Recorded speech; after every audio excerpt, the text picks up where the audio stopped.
Hello friends, आपल्या सर्वांची आवडती मालिका तू ही रे माझा मितवा या मालिकेच्या आजच्या रविवार 23 ऑगस्टच्या एपिसोडमध्ये एकानंतर एक धमाकेदार ट्विस्ट आले आहेत. फ्रेंड्स, आजचा एपिसोड खूप भारी होता. मग नेमकं घडलंय तरी काय? तर आजच्या एपिसोडमध्ये अर्णव, ईश्वरी, आकाश, अंजली या सगळ्यांनी रात्रंदिवस एक केला आणि आपल्या फॅक्टरीमध्ये त्यांना जी डील पूर्ण करायची होती त्यासाठी मेहनत केली. अडचणी खूप आल्या. कधी लाईट गेली, कधी कामगारांचे प्रश्न होते, मग जेवायला सुद्धा वेळ नव्हता. परंतु सगळ्यांनी एकमेकांच्या खांद्याला खांदा लावून काम केलं. कामगारांचा उत्साह वाढवला आणि शेवटी अर्णवने आपल्या स्वप्नातली डील पूर्ण केली आहे आणि हा माल ट्रकमध्ये भरून डिलिव्हरीसाठी पाठवून दिलाय. आणि आता सात्विक फॅशनचं नाव हे 7 समुद्रापलीकडे जाणार आहे. अर्णव, ईश्वरी आणि सगळे खूपच खुश आहेत. मग हे सगळं नेमकं घडलं तरी कसं हे जाणून घेण्यासाठी हा व्हिडिओ शेवटपर्यंत नक्की पहा. फ्रेंड्स, आजच्या एपिसोडच्या सुरुवातीलाच वल्लरी ही चक्क एका हॅकरबरोबर घराच्या बाहेर उभी असते. आता ती काय हॅक करतीये, काय लपवतीये, काय करतीये हे तिचं तिलाच माहीत. आणि वल्लरी लगेच या हॅकरवर चिडते. तिला प्रत्येकावर दादागिरी करायची सवय आहे. वल्लरी हॅकरला म्हणते, अरे काय करतोयस तू? एवढा वेळ लागतो का डेटा रिकवर करायला? तुझ्या जागी मी असते ना तर असं पटापट सगळं काम केलं असतं. हा हॅकर खूप चिडतो आणि म्हणतो, तुम्हाला येत असेल तर मग तुम्हीच करायचं ना, मला कशाला इथे बोलवलं? त्यामुळे मामी खूप चिडते आणि म्हणते, जास्त शहाणपणा नाही करायचं बरं का, लायकीत राहायचं. आणि मामी त्याच्यावर आरडाओरडा करत असते, कर लवकर. अरे त्या पिक्चरमध्ये सिरियलमध्ये तर किती पटापट करतात, तुला एवढा वेळ का लागतोय? आणि हा बिचारा हॅकर आपलं आपलं काम करत असतो. परंतु त्याच वेळेस ईश्वरी ही घराचा दरवाजा बंद करण्यासाठी येते. ती घराचा दरवाजा बंद करणार तेवढ्यात तिची नजर घराच्या बाहेर जाते आणि तिला दिसतं की मामी वल्लरी घराबाहेर उभी आहे. ईश्वरीला आश्चर्य वाटतं, मामी एवढ्या रात्री घराबाहेर काय करताय? असा विचार करून ईश्वरी हळूहळू दबक्या पावलांनी मामीच्या जवळ येत असते आणि तिला दिसतं की मामी एका माणसाबरोबर आहेत आणि लॅपटॉपचं काहीतरी काम सुरू आहे. ईश्वरी मामीला आवाज देते, वल्लरी मामी. मामी खूप घाबरते. ईश्वरी आली हे तिला समजतं. मामी ही लगेच तेथे काही चिठ्ठ्या असतात या चिठ्ठ्या उचलते, हातामध्ये लपवते आणि मागे वळते आणि म्हणते, अगं दचकले ना मी, अचानक आवाज दिलास तू. ईश्वरी विचारते, मामी तुम्ही काय करताय इथे आणि हा माणूस कोण आहे? तर मामी तिला सांगते, अगं माझा लॅपटॉप खराब झाला होता ना, तर तो लॅपटॉप रिपेअर करणार आहे. आजकाल आहे ना सिरीज पाहिल्याशिवाय मला रात्री झोपच लागत नाही, त्यामुळे लॅपटॉप खराब झाल्यावर मी त्याला लगेच बोलवून घेतलं. ईश्वरी म्हणते, मान्य मामी तुम्हाला झोप लागत नसेल, पण एवढ्या रात्री त्याला बोलवलंय, मग आकाश भाऊजींचा लॅपटॉप घ्यायचा किंवा मोबाईलवर सिरीज पाहायची. वल्लरी सांगते, बरोबर आहे तुझं, पण उद्या सकाळी लॅपटॉपवर मला एक महत्त्वाचं काम आहे ना, म्हणून त्याला आत्ताच बोलवून घेतलं. ईश्वरी म्हणते, मग घरात बसायचं ना, असं बाहेर का त्याला उभं केलंय? तर मामी सांगते, हो पण झाले आता काम. झाले ना रे काम. हा हॅकरसुद्धा घाबरलेला असतो आणि म्हणतो, झालंय. मामी म्हणते, दे चल लॅपटॉप दे आणि जा तू घरी, तुझे पैसे मी पाठवून देईल बरं का, जा लवकर जा. हा हॅकर तेथून पळून जातो. ईश्वरी ही वल्लरीकडे संशयाने पाहत असते आणि वल्लरी तिला विचारते, तुला झोप नाही आली का? हां मला तर खूप झोप आली आहे, मी जाते झोपायला. आणि वल्लरी ही झोपायला निघून जाते. ईश्वरीला मात्र पूर्ण संशय आलेला असतो की मामी काय लॅपटॉप रिपेअर करत नव्हती, ही आपल्याशी खोटं बोलत होती. आणि मामी नक्की काय करत होती, हा माणूस नक्की काय करत होता, कोण होता, हाच प्रश्न ईश्वरीला पडलेला असतो. ईश्वरी ही खाली जमिनीकडे पाहते आणि तिला एक चिठ्ठी पडलेली दिसते. ईश्वरी ही चिठ्ठी उचलते आणि चिठ्ठी उघडून पाहते, तर या चिठ्ठीमध्ये राजेश शिर्के असं लिहिलेलं असतं. आणि हे नाव वाचताच ईश्वरीला काहीतरी संशय येतो. आता यामध्ये आर राजे शिर्के म्हणजे रमाकांत राजे शिर्के असं लिहिलं असतं, होम लिहिलेलं असतं. यावरून ईश्वरीला खूप काही संशय यायला पाहिजे, पण ईश्वरी फक्त राजे शिर्के एवढंच वाचते आणि म्हणते, मामी तुमचं नेमकं काय चाललंय? दिवसेंदिवस माझा तुमच्यावरचा संशय वाढत चालला आहे. तुमच्याबद्दल सगळं सत्य शोधून काढावंच लागेल असा विचार ईश्वरी करते. आणि मग दुसरा दिवस उजाडतो. दुसऱ्या दिवशी सकाळी अर्णव हा फोनवर कोणाशी तरी काहीतरी महत्त्वाचं बोलत असतो आणि नम्रता अंजलीला चहा देत असते, नाश्ता देत असते. तेवढ्यात ईश्वरी अर्णवला त्याची ब्लॅक कॉफी आणून देते आणि अर्णव म्हणतो, चल मी सिंदूर, मी जातोय. ईश्वरी म्हणते, सर नाश्ता करून जा. अर्णव सांगतो खूप काम आहे, आता वेळ नाही आहे. तेवढ्यात आकाश येतो आणि म्हणतो गाईज रिलॅक्स, आपल्याला 10 वाजता पोहोचायचं आहे. मालसुद्धा तेव्हाच येणार आहे. एवढ्या लवकर जाऊन काय करायचं आहे, नाश्ता वगैरे करून निवांत जाऊया. अर्णव म्हणतो आकाश, मला दुसरीही महत्त्वाची कामं आहेत, तू नाश्ता कर आणि या सगळ्यांना घेऊन फॅक्टरीमध्ये पोहोच. आकाश म्हणतो पण अर्णव काही ऐकत नाही. ईश्वरी त्याला त्याचा सूट देते आणि अर्णव तेथून निघून जातो. तेव्हा आकाश म्हणतो मी पण जातो दादाबरोबर. पण नम्रता त्याला काही जाऊ देत नाही. नाही आकाश, चला बसा, जेवण करून घ्या, नाश्ता करून घ्या आधी, मग जा. ती आकाशला नाश्त्याला बसवते आणि तेवढ्यात ईश्वरी ही नम्रताला म्हणते नमुताई, ही चाफ्याची फुलं आहे ना, आकाश सरांच्या बॅगमध्ये ठेव. तर नम्रता विचारते ही चाफ्याची फुलं कशासाठी? ईश्वरी सांगते अगं, त्या बायका आपल्याला किती मदत करताय, आपल्यासाठी ओव्हरटाईम करताय, तर मी त्यांना आहे ना आज एक एक फूल देणार आहे. तेवढंच त्यांना असं वाटेल की आपला तरी कोणी विचार करतंय. नम्रताला हे बिलकुल आवडत नाही आणि नम्रता म्हणते इशू, त्यांच्यासाठी एवढं काही करायची गरज नाही आहे. त्या आपल्या कंपनीमध्ये नोकर आहेत आणि आपण त्यांना त्यांच्या कामाचे पैसे देतोय. उगाच त्यांचे लाड करून त्यांना त्यांच्या डोक्यावर बसू नकोस. ही गोष्ट ईश्वरीला बिलकुल आवडत नाही. आकाश आणि अंजलीला सुद्धा पटत नाही. आणि ईश्वरी म्हणते अगं ताई, ते जरी आपल्या कंपनीत काम करत असले ना, तरी ते आपले फॅमिली मेंबर्सच आहेत. तुला माहीत नाही आहे, परंतु त्यातील कित्येक बायकांना खूप सारे प्रॉब्लेम्स आहेत. कोणाच्या घरी कोण आजारी आहे, कोणाच्या मुलांची परीक्षा आहे, कोणाला घरी लहान मुलांना किंवा वृद्ध माणसांना सांभाळायला माणसं नाही आहेत. तरी या सगळ्या बायका फक्त अर्णव सरांच्या शब्दावर 24 तास काम करायला तयार आहेत आणि त्यांच्यामुळेच आपली एवढी मोठी ऑर्डर पूर्ण होणार आहे. तर आपण त्यांच्यासाठी एवढंसं केल्याने काय फरक पडतो? आणि प्रत्येक वेळेस आहे ना पैशांचा विषय नसतो. नम्रताला खूप राग येतो की ईश्वरी पुन्हा ज्ञान द्यायला लागली आहे. आकाश आणि अंजली मात्र खूप खुश होतात. ईश्वरी सांगते ताई, तुला आठवतंय का, जेव्हा आपण क्लाउड किचन करायचो तेव्हा आपण एक ऑर्डर पूर्ण नाही करू शकलो. मग आकाश सरांनी आपल्यासाठी काही बायकांना आणलं होतं आणि त्या काय पैशासाठी नव्हत्या आल्या, त्या माणुसकीच्या नात्याने आल्या होत्या. आणि कधीकधी पैशांपेक्षा आहे ना माणुसकीचं नातं खूप महत्त्वाचं असतं. अंजली म्हणते खरंच ईश्वरी, तुला ह्युमन सायकोलॉजी खूप चांगली कळली आहे. कोणाचं मन कसं जिंकायचं हे तुला चांगलंच कळतं. आकाश म्हणतो हो ईश्वरी, आय एम इम्प्रेस्ड. नम्रताला खूप राग येतो आणि नम्रता म्हणते ठीक आहे मा ईश्वरी देवी, सकाळी सकाळी तुमचं प्रवचन ऐकलं, खूप छान वाटलं बरं. सगळे हसण्यावारी घेऊन जातात. आणि अंजली म्हणते ईश्वरी, खरंच तू दुसऱ्यांचा इतका छान विचार करतेस ना, म्हणून तुझ्याबरोबर सगळं चांगलं होतं. नम्रताचा जळफाट होतो आणि ईश्वरी नम्रताला समजावून सांगते ताई, आपण जे दुसऱ्याला देतो ना तेच आपल्याला परत मिळतं. त्यामुळे दुसऱ्यांबरोबर नेहमी चांगलं वागावं, त्यांचा नेहमी चांगला विचार करावा, म्हणजे आपलंही चांगलं होतं आणि सगळंच चांगलं होतं. नम्रताला हे मात्र बिलकुल पटत नाही आणि ईश्वरी तिला सांगते मी आमचा नाश्ता पॅक करते, तोपर्यंत तू ही फुलं ठेव. अंजली आणि आकाश त्यांचं बोलत बसतात. नम्रता मात्र या फुलांचा चुरगळा करून टाकते. तिला ईश्वरीचा खूप राग आलेला असतो. इकडे मामासुद्धा फॅक्टरीमध्ये जाण्यासाठी तयार होत असतो आणि म्हणतो दाढी करायला सुद्धा वेळ मिळत नाहीये, पण नंतर दाढी केली तरी चालेल. आणि मामा रूम बाहेर जाणार. इतक्यात मामी तेथे येते आणि विचारते ओ अविनाश पाटील, कुठे चाललाय? तर मामा म्हणतो वल्लरी पाटील, नाश्ता करायला चाललोय, येता का? मामी म्हणते तुम्हीच करा, मला नाही करायचं आहे. तर मामा म्हणतो ठीक आहे, मग मला तर नाश्ता करायचाच आहे, कारण खूप कामं आहेत आणि आपल्याला लवकरात लवकर ती डील पूर्ण करायची आहे. तर वल्लरी चिडून म्हणते तुम्ही तुमच्या भाच्याला कधी समजावून सांगणार आहात? मामा विचारतो भाच्याला? माझ्या भाच्याला काय समजून सांगायचं आहे? तो आधीच समजदार आहे, त्याला काही समजून सांगायची गरज नसते. तर मामी चिडून म्हणते असं काय करताय? अर्णवला सांगा की हे घर गहाण ठेवायचं नाही, जे काही करायचं आहे त्याच्या स्वतःच्या रिस्कवर करायचं आहे. मामा चिडून म्हणतो वल्लरी, तुझा काय स्मृतिभ्रंश झालाय काय? तुला काही लक्षात नाही राहिलं का? आपलं सगळं बोलणं झालंय, सगळेजण अर्णवच्या बाजूने आहेत आणि अर्णव या घराला गहाण ठेवण्याची प्रोसिजरसुद्धा करतोय.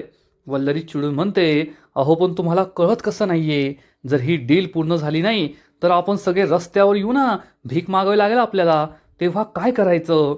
मामा म्हणतो अगं वल्लरी, तुला कळत कसं नाहीये? जर एखाद्याचे पाय खेचण्याऐवजी त्याला मदत केली, त्याला सपोर्ट केला ना, तर ते काम पूर्ण होतं. आणि तू कधीपासून एवढी घाबरायला लागलीस? तसंही हे सगळं अर्णवने उभं केलं आहे आणि उद्या जेव्हा ही डील पूर्ण होईल, अर्णवला करोडोंचा फायदा होईल ना, तेव्हा तूच सगळ्यात आधी त्याच्याकडे तुझा हिस्सा मागशील की दे माझा हिस्सा, दे माझे पैसे.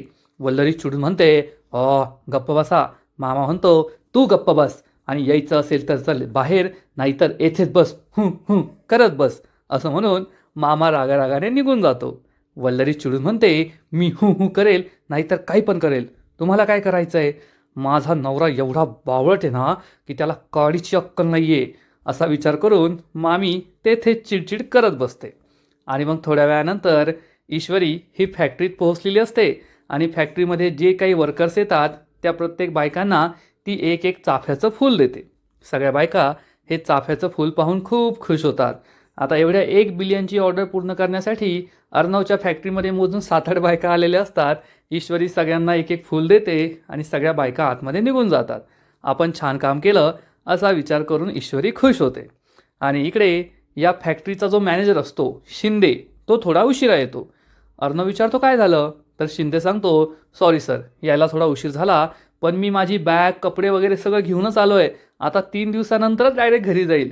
अर्णव म्हणतो, गुड, चला आपण shift, extra labours, extra material वगैरे या सगळ्यांविषयी बोलून घेऊया. शिंदे म्हणतो, हो सर, आलोच मी. आणि मग अर्णव हा फोनवर बोलायला सुरुवात करतो. त्याची महत्त्वाची कामं सुरूच असतात. थोड्या वेळानंतर ईश्वरी ही गणूबाप्पाची छोटीशी मूर्ती टेबलवर त्या मशीनवर ठेवून गणूबाप्पाची पूजा करते. तेथे अर्णव, आकाश, अंजली, शिर्के आणि फॅक्टरीचे सगळे वर्कर्स असतात. ईश्वरी गणूबाप्पांना नमन करते. आता कोणत्याही चांगल्या कामाची सुरुवात करायची असल्यावर गणपती बाप्पांची पूजा करायची असते, म्हणजे ते काम नक्की यशस्वी होतं. आणि ईश्वरी याच विचाराने गणपती बाप्पांची पूजा करते. सगळे भक्तिभावाने हे पाहत असतात. आणि मग ईश्वरी जोरात ओरडते, सात्विक फॅशन करणारच, आणि सगळे म्हणतात, करून दाखवणारच, गणपती बाप्पा मोरया. आणि मग या नवीन डीलच्या कामाला सुरुवात होते. सगळ्यांच्या मनात हीच आशा असते की आपण एवढं मोठं काम घेतलंय, हे काम आपण नक्कीच पूर्ण करून दाखवूया, सगळं होईल. ईश्वरी, अर्णवसुद्धा एकमेकांकडे प्रेमाने पाहतात. सकाळचे 8 वाजलेले असतात आणि कामाला सुरुवात होते. अंजली आलेलं सगळं मटेरियल चेक करत असते. अर्णव तिला विचारतो, ताई सगळं मटेरियल आलं आहे का? अंजली सांगते, एक ट्रक आलाय, ते मटेरियल मी चेक करते. आता बाकी जे ट्रक आहेत ते ट्रॅफिकमध्ये अडकलेत. अर्णव म्हणतो, ठीक आहे, मी पाहतो. अर्णव शिर्केला सांगतो, शिर्के अजून ट्रक ट्रॅफिकमध्ये अडकलेत, अपडेट घ्या. शिर्के हो म्हणतो. अर्णव आकाशला काहीतरी विचारतो. मग या दोघांची फोनाफोनी सुरू होते. एकदम टेन्शन भरं माहोल असतो. सगळेजण असे कामाला जुंपलेले असतात. अंजली सगळा स्टॉक चेक करत असते. शिर्के तिला काहीतरी माहिती देतो. शिर्के, अंजली, मग अर्णव येतो. अर्णव काहीतरी माहिती देतो. एकदम धडाक्यात काम सुरू असतं. आता 1 बिलियनची ऑर्डर पूर्ण करणं हे काही सोपं काम नाही आहे. आकाश, अंजली, अर्णव, शिर्के, त्यानंतर तो सुपरवायझर शिंदे, सगळे धूमधडाक्यात काम सुरू करतात. सगळे ऑफिस सोडून आता फॅक्टरीमध्येच आले आहेत. आणि तेवढ्यात एक बाईला फोन येतो. तिच्या मुलीचा हा फोन असतो. ईश्वरी तेथे येते आणि हे ऐकते. तर ही बाई सांगते, अगं बाळा, तू तुझा अभ्यास कर ना, आज मला ओव्हरटाईम आहे, मला घरी नाही येता येणार, येथे खूप मोठं काम आहे, प्लीज कर तुझा अभ्यास, सॉरी बरं का. ईश्वरी हे सगळं ऐकते. या बाईला वाईट वाटतं की ती तिच्या मुलीचा अभ्याससुद्धा घेऊ शकत नाही आहे. ईश्वरी या बाईजवळ येते आणि विचारते, काय झालं ताई, काही प्रॉब्लेम आहे का? ही बाई सांगते, हो मॅडम, माझ्या मुलीची परीक्षा आहे आणि तिचा अभ्यास घ्यायला घरी कुणीच नाही आहे आणि आता मलाही जाता येणार नाही आहे. ईश्वरी म्हणते, नका टेन्शन घेऊ, काही प्रॉब्लेम नाही आहे, आपण शिर्केंना सांगूया. ईश्वरी शिर्केला हाक मारते. शिर्के येतो आणि विचारतो, काय झालं मॅडम? आणि मग ईश्वरी त्याला सांगते, यांच्या मुलीची परीक्षा आहे, घरी अभ्यास घ्यायला कोणी नाही आहे, तुम्ही यांचा पत्ता नंबर वगैरे घ्या आणि त्यांच्या मुलीच्या घरी कोणत्या तरी ट्युशन टीचरला अभ्यास घ्यायला पाठवा. हे ऐकून ही बाई खूप खुश होते. आणि मग शिर्के या बाईकडून सगळे डिटेल्स घेतो. ही बाई शिर्केला सगळं सांगते. आणि मग पुन्हा एकदा जोमात कामाला सुरुवात होते. सगळेजण मशीनवर शिवण्याचं काम सुरू करतात. एकदम जोमात काम सुरू असतं. जे काम सकाळी 8 वाजता झालंय ते काम होता होता संध्याकाळचे 6 वाजतात. आणि मग अर्णव, अंजली, ईश्वरी त्यांचं काम करत असतात. तेवढ्यात फॅक्टरीतल्या काही बायका तेथे येतात आणि म्हणतात, सर, आपण सकाळपासून कामं करतोय, चला जेवण करून घेऊया. अर्णव सांगतो, नाही नाही, आता नको, तुम्ही जा जेवण करायला, आम्ही आमचं काम करतोय. पण या बायकांना हे बिलकुल आवडत नाही. या बायका एकमेकींमध्ये बोलतात, अर्णव सर, ईश्वरी मॅम, आकाश सर, हे सकाळपासून काम करताय, 1 मिनिटंसुद्धा ब्रेक घेत नाही आहे, जेवण करत नाही आहे आणि आपण आपलं काम सोडून जेवायला जाणं एकदम चुकीचं आहे. आपण एक काम करूया, आपण काम करता करता जेवूया, म्हणजे आपला वेळ वाया जाणार नाही. मी अर्णव सरांना विचारते. असं म्हणून ही बाई म्हणते, अर्णव सर एक काम करूया, आम्ही ना काम करता करता जेवण करतो. अर्णवला हे आवडत नाही. अर्णव म्हणतो, त्याची काही गरज नाही आहे, तुम्ही 10-15 मिनिटांचा ब्रेक घ्या, शांतपणे जेवण करा आणि मग कामाला या. परंतु ही बाई म्हणते, नाही सर, तुम्ही जेवण करत नाही आहे आणि आम्ही जेवण करायचं, ब्रेक घ्यायचं ते आम्हाला बिलकुल आवडत नाही. तुम्ही जेवण करणार नसाल तर आम्हीसुद्धा जेवण करणार नाही आहे. ईश्वरी म्हणते, अहो ताई, असं काय बोलताय? शेवटी आम्हीसुद्धा माणसंच आहोत आणि एवढं काम करायचं म्हणजे पोटाला अन्न तर हवंच ना. पोट भरलेलं असलं की काम करायला आणखीन मजा येते, आणखीन उत्साह येतो. तुम्ही काळजी करू नका, तुम्ही जेवण करून घ्या, आम्ही नंतर जेवण करतो. परंतु या बायका काय ऐकत नाही आणि म्हणतात, नाही अर्णव सर जेवणार नाही तर आम्हीसुद्धा जेवणार नाही. अर्णव म्हणतो, ठीक आहे, आम्हीसुद्धा 10 मिनिटाचा ब्रेक घेतो, तुम्ही चला, आम्हीसुद्धा येतोय. या बायका खुश होऊन पुढे जातात. मग अर्णव, ईश्वरी, आकाश, मॅनेजर शिंदे हे सगळेसुद्धा जेवायला जातात आणि मग ते ब्रेक घेतात. थोड्या वेळानंतर रात्रीचे चक्क 1:30 वाजलेले असतात आणि अजूनही सगळ्यांची कामं सुरूच असतात. ईश्वरी एक एक करून कुणी किती काम केलंय हे सगळं रजिस्टरमध्ये लिहित असते. इकडे अंजली आणि आकाशची सुद्धा कामं सुरू असतात. अर्णव तेथे येतो आणि विचारतो, काय अपडेट आहे? तर आकाश त्याला सांगतो, दादा आजच्या दिवसात 5 बॉक्सेस पूर्ण व्हायला पाहिजे होते, पण आजचापर्यंत फक्त 3 बॉक्सेस झाले आहेत, अजूनसुद्धा 2 बॉक्सेस बाकी आहेत. हे ऐकून अर्णवला टेन्शन येतं. अजून 2 बॉक्सेस बाकी आहेत, आता काय करायचं? अंजली म्हणते, काळजी करू नका, सगळे पूर्ण कॅपॅसिटीने काम करताय, सकाळपर्यंत उरलेले 2 बॉक्सेससुद्धा पूर्ण होऊन जातील. अर्णव म्हणतो, पण आपण आपल्या वर्कर्सला जास्त प्रेशर देऊ शकत नाही, ते सकाळपासून काम करताय, सगळेच खूप थकले आहेत, थांबा मी त्यांचा उत्साह वाढून येतो. असं म्हणून अर्णव तेथून निघून जातो. मग आकाश, अंजली हे बाकीचं काम करत असतात. आकाश म्हणतो, मी दुसऱ्या युनिटचं सगळं अपडेट घेऊन येतो. आकाश जातो. अंजली हे सगळे बॉक्सेस त्याबद्दलची सगळी माहिती लिहित असते आणि मग पाहता पाहता दुसरा दिवससुद्धा उजाडतो आणि दुसऱ्या दिवशी सकाळी अंजली, ईश्वरी हे सगळे किती बॉक्सेस झालात ते चेक करत असतात. अर्णव तेथे येतो आणि विचारतो, झाले का सगळं काम?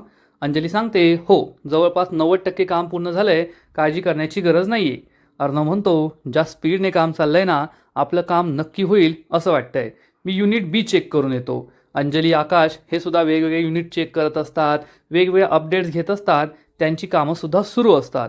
इकडे सगळ्या वर्कर्सची कामं सुरू असतात आणि तेवढ्यात ईश्वरी तेथे येते आणि म्हणते, सर सगळे वर्कर्स, सगळे कामगार खूप उत्साहाने काम करताय, आपली ऑर्डर नक्की पूर्ण होईल. आकाश, अर्णव खुश होतात, परंतु त्याच वेळेस लाईट जाते. लाईट कशी काय गेली हा प्रश्न त्यांना पडतो. अर्णव म्हणतो, मी मीटर रूममध्ये जाऊन पाहतो. तर आकाश म्हणतो, मी इलेक्ट्रिसिटी बोर्डला कॉल करतो आणि ईश्वरी म्हणते, सर मी पण येते. अर्णव म्हणतो, ठीक आहे. अर्णव ईश्वरीला बोर्ड रूममध्ये घेऊन जातो. इकडे आकाश फोन लावतो, पण MSCBचा फोन काही लागतच नाही. मग अंजली ही युनिट जवळ येते आणि सगळ्यांना म्हणते, सगळे शांत बसा, अर्णव सर गेले आहेत, लाईट थोड्याच वेळात येईल, काळजी करू नका. सगळे हो म्हणतात. इकडे ईश्वरी, अर्णव मोबाईलच्या टॉर्च लाईटमध्ये हळूहळू मीटर रूममध्ये येतात आणि ईश्वरीची फालतूची बडबड सुरूच असते. सर मला पाहू दे ना, कसं दिसतंय, पाहू दे ना, तुम्हाला जमतं का? अर्णव म्हणतो, अगं शांत रहा, मी काय इलेक्ट्रिशियन नाही आहे, मी करतोय. पण ईश्वरीची ही बडबड ना कधी कधी खूप इरिटेट करते. अर्णवसुद्धा इरिटेट होतो आणि म्हणतो, 2 मिनटं मला पाहू दे. ईश्वरी विचारते, सर तुम्हाला हे काम जमतं का? अर्णव सांगतो, नाही जमत, पण करून पाहायला काय हरकत आहे, जोपर्यंत इलेक्ट्रिशियन येत नाही तोपर्यंत करून पाहू, झालं तर झालं. ईश्वरीची बडबड सुरू असते आणि अर्णव आपलं काम करण्याचा प्रयत्न करत असतो आणि आजचा एपिसोड येथे संपतो. फ्रेंड्स, तूही रे माझा मितवा या मालिकेचा आजचा एपिसोड खरंच खूप भारी होता, इंटरेस्टिंग होता. अर्णव, ईश्वरी, आकाश, अंजली आणि सगळे वर्कर्स रात्रंदिवस काम करून ही ऑर्डर पूर्ण करण्याचा प्रयत्न करताय. मग आता काय होईल हे पाहायला मजा येईल. आजचा एपिसोड तर भारी होता, पण पुढील एपिसोड खूप भारी असणार आहे. पुढील एपिसोडमध्ये आपण पाहू की शेवटी अर्णव आणि ईश्वरी कसे बसे लाईट आणतील, पण त्यामध्ये या दोघांचं पुन्हा एकदा तोल जाणार, दोघे एकमेकांच्या अंगावर पडणार आणि एकमेकांच्या डोळ्यात हरवून जाणार. दुसरीकडे ईश्वरी आणि अर्णव यांनी आपल्या महत् प्रयत्नांनंतर ही ऑर्डर पूर्ण केलेली असेल, जेवढे बॉक्सेस हवे असतील तेवढा माल तयार झालेला असेल आणि मग सात्विक फॅशनचा ट्रक हा डिलिव्हरीसाठी तयार होईल. सगळे खूप खुश असतील. आकाश जोरात नारळ फोडणार, गणपती बाप्पा मोरयाचा जयघोष होईल आणि हा ट्रक डिलिव्हरीसाठी निघून जाईल. ईश्वरी आणि अर्णव खूप खुश असतील, एकमेकांचा हात घट्ट पकडतील आणि अर्णव ईश्वरीला सांगेल, मी सिंदोर, आता सात्विक फॅशनचं नाव हे 7 समुद्रापलीकडे जाणारच आणि आपली कंपनी ही देशातील सगळ्यात मोठी कंपनी होणार. ईश्वरीसुद्धा खूप खुश असेल. शेवटी ईश्वरी आणि अर्णवने करून दाखवलंय, जिंकून दाखवलंय, यात शंका नाही. तर फ्रेंड्स, तुम्हालासुद्धा हा ट्विस्ट आवडला का? आजचा एपिसोड आवडला का? नक्कीच कमेंट करून सांगा. आणि तू ही रे माझा मितवा या मालिकेचे असेच नवीन नवीन एपिसोड, नवीन नवीन अपडेट सर्वात आधी पाहण्यासाठी व्हिडिओला लाईक करा, शेअर करा, चॅनलला सबस्क्राईब करून बेल आयकॉनवर क्लिक करा. म्हणजे या मालिकेचे नवीन नवीन एपिसोड तुम्हाला सर्वात आधी पाहायला मिळतील. खूप खूप खूप धन्यवाद.